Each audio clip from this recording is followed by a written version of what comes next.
Benin people claim that Onitsha is from Benin, but here is the issue. There is no place called Onitsha anywhere in Edo State. Not one. But in Igbo land, Onitsha appears almost everywhere in Igbo land. Onitsha Olona, Onitsha Ugbo, Onitsha Okwo, Onitsha Okwane, Onitsha Ado Nidu across the river Niger in Anambra State.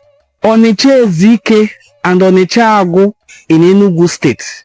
Onitsha Oshiri, Onitsha Ibueze, Onitsha Oboro, and Enugu Isu in Ebonyi State. Onitsha Ngwa and Amiyi in Abia.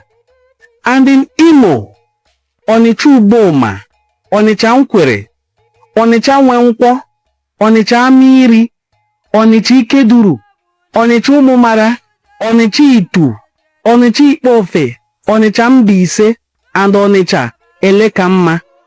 Also, in Delta State, you have places like Onitsha Okpe and Onitsha Ukwu. Now, someone will ask, what is the meaning? Here comes the meaning. The word Onitsha comes from Onocha, to live apart from your ancestral lineage. So you will have Onocha Mmeli, those who live apart but by the river. Onocha Ugbo, those who live apart but close to the farm. So Onocha is not a place. It is a settlement. It is an identity.